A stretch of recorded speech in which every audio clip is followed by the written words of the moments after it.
the event kickoff. The first day of the event, Saturday morning, was a qualifier round for the 10 members of each team. The event kicked off with the playing of each country's national anthem. My brother Ray was able to locate these two anthems and put them on an audio CD, which the alley played over its PA, public address system. The bowlers rolled a block of games to establish pinfalls to rank each team's top 5 and low 5 to be placed on 5-man A squad and also on B squads. Sunday's competition was to be a contest between Squad A and Squad B for each team, rolling against each other in a 5-man match 3 games, with points awarded for each team game win.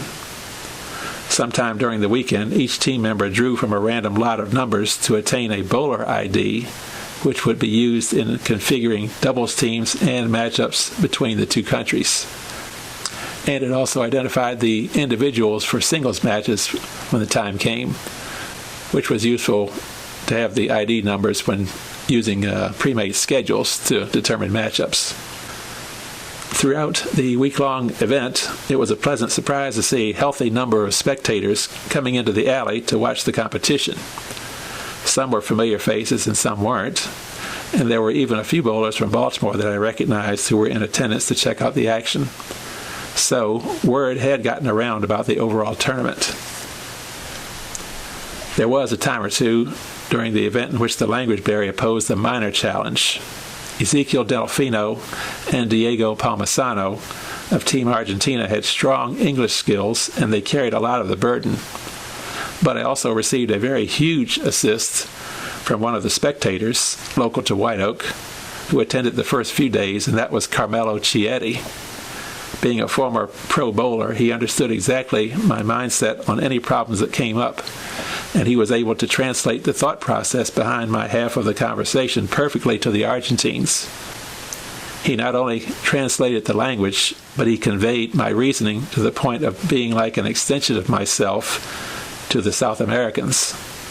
Delfino and Palmisano did a tremendous job with a smooth communications transition, but Carmelo's contribution went the extra mile for me. It seemed that as long as I remained loyal and diligent to my role, there no doubt was some divine help when it was most needed at critical times. There were a few days during the week in which the IDBC event would be happening while league play was going on with White Oak's normal curriculum of leagues, and on one occasion I did have to improvise with the scheduling of singles matchups in order to attain a perfect balance of the number of games bowled, being 27 for each player, because we only had a limited block of lanes to use for the tournament, while coexisting with the adjacent league play that was going on. The Argentines trusted my judgment on this, and all went well. The only other awkward moment came during one of the weeknights, when the doubles team competition extended longer than anticipated, and as a result, Louis Somerville had to leave early to arrive at his job by 10:30 p.m. The Argentines understood the situation and graciously agreed to let Louis roll his last 5 or 6 frames consecutively in advance to finish his block on time.